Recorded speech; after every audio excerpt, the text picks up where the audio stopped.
Hello, my name is Virginia from Right Clinic, and here with me today is Dr. Rebecca Tadokera from South Africa, who is a medical writer and consultant. Thank you for joining me today, Rebecca. Having me this afternoon, Virginia. I'm really excited to be here. Thank you so much. I'm excited for you to be here too. So let's get started. What do you do and how did you get into it? Right. So I'm a scientist by training. I'm a doctor of science, not medicine. So I did a PhD in clinical science and immunology, and I also trained in public health. After which I worked for quite a while in academia and basic science, scientific research for over 12 years until I decided to make the pivot into scientific communications and medical writing, where I am right now. So I'm the founder and the CEO of a growing scientific writing company based in Cape Town, South Africa, called Scie Health Communications. So that's what I do now most of my time. Amazing. And what kind of made you go towards that direction in your career? Right. No, that's a very interesting question. And I ask myself the same question every day. But to be honest, after I finished my PhD, one of the things I spent a lot of time on was actually trying to figure out what else can I do with my PhD, because I realized that I enjoy doing work that has a tangible impact. And that's also one of the things that drove me to doing a master's in public health, because I didn't know how else to get out of the lab and do something else with the skills that I had.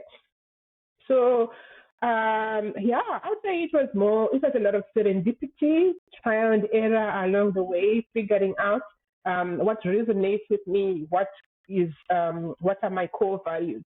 So that in itself it's been a search, an ongoing search.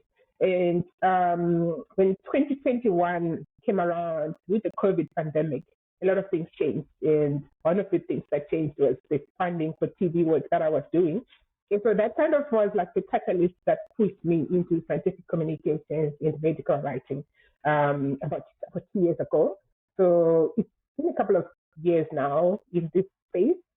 The first half was working for an agency before I decided actually I like the independence. I'm going to try out what it's like to work for myself. So that's how I ended up founding Scie. Amazing. So how do how do you find your clients to work with now that you are your own boss? Right. That is where the road gives the tar, right? When it comes to finding clients, because the writing part, the technical part is the easy part. Because I mean, I've been doing that kind of I've been writing and thinking like a writer and a scientist for years. But running your own business is a different ball game altogether. And you need to find, especially when it's starting off, obviously the bulk of your time is spent looking for clients, marketing yourself, putting yourself out there. And then maybe just a fraction of the time is spent doing the actual writing. So for me, I found that drawing on my networks was a huge help. I probably miscalculated that when I started off, because I thought, oh, well, I've been a scientist for like 14 years and I know a lot of scientists who could use my writing services, right? So it's not going to be hard to find clients. But I must say, I was surprised that the uptake was not that great, because people need the service, but at the same time, especially here in South Africa, medical writing, scientific writing is quite new. If people are not used, academics are just used to sitting and writing their own papers or their own grants in between the bits of time that they have. So it was not as easy getting business from there. So that's when LinkedIn came in really handy for me. I built a robust community on LinkedIn and networks and connections. And most of my clients and most of my knowledge that I've learned to become a better writer is been from my network. And there's most of the clients also have been referrals, either directly or referrals from connections on LinkedIn. Amazing. So it's really interesting to hear that, you saw the opportunity on LinkedIn to kind of reach an international audience, and then you started networking and, building out that community for yourself, and it's really paying off. And so I would say, what do you know now that you wish you knew earlier? Yeah, quite a bit. But I must say, coming back to LinkedIn, I think that for anyone who is trying to pivot into a new field, I feel like LinkedIn really levels out the playing field.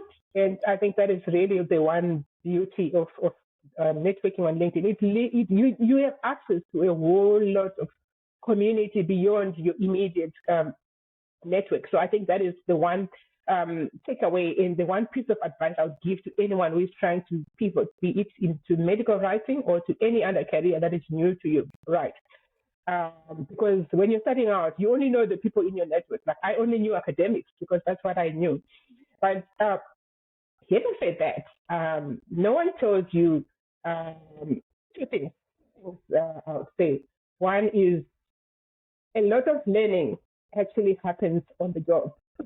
Yeah, I That's agree. one thing I've learned from experience. So when I finished my PhD, I think I mentioned earlier on that I thought, oh, well, I want to pivot into medical public health kind of work. So the best way I can do that is go and do another master's, a 3-year master's degree.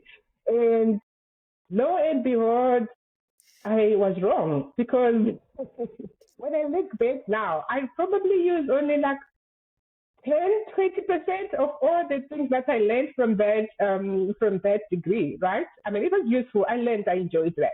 But not everything that you need to learn is going to require a degree. A lot of it is going to require you to actually just try things out, learn as you go, course correct if you need to, and figure it out. And so when I started this part now of scientific writing, medical writing, and starting my own business as well, because I wanted to make it into a professional business, I thought to myself, oh, maybe I need to go and do an MBA. And I was this close to registering for an MBA, but I was like, hang on a second, I'm going back the same path that I went. So no, I'm not going to do that. I'm going to learn as I go and read books, watch resources, learn from other people. I'll learn as I go.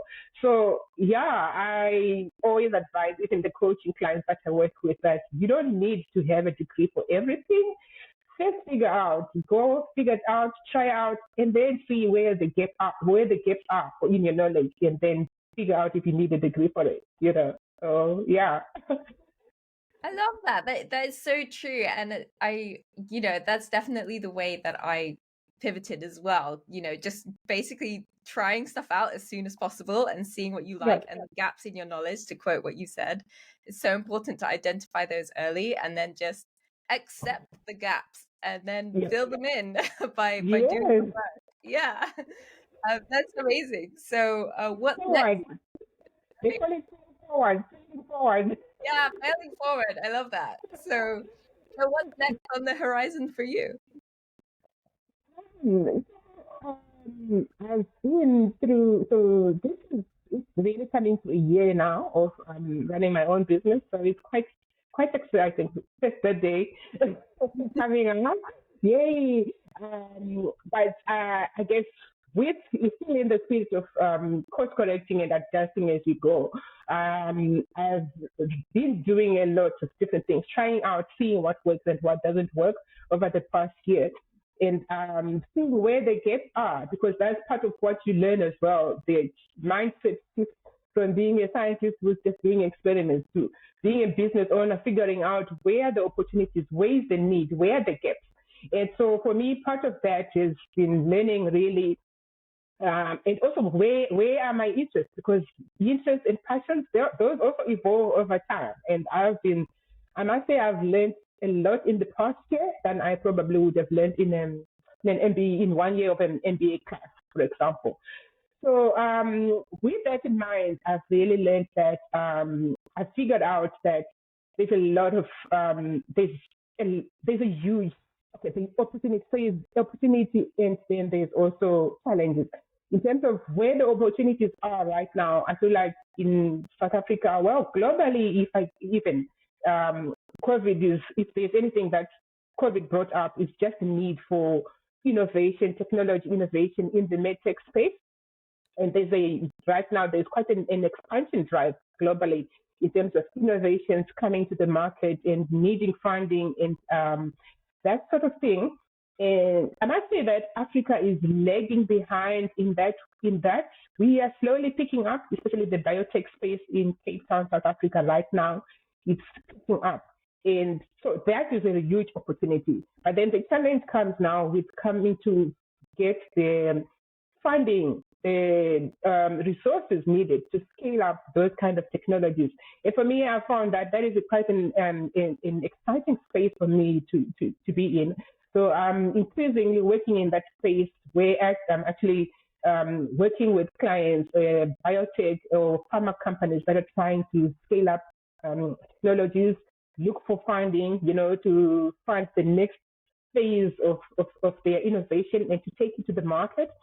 So that's where I am. And I think I see myself doing more of that kind of work in the future. So it's really an exciting space to be. It's almost like business meets science kind of space, really. Yeah. I really like that. And it sounds like you just really enjoy what you're doing and you're just really looking forward to growing your business beyond the first year. So congratulations on your 1 year mark. That's really amazing. And thank you so much for coming on the show today. And we will see you next time. Thank you so much. Bye.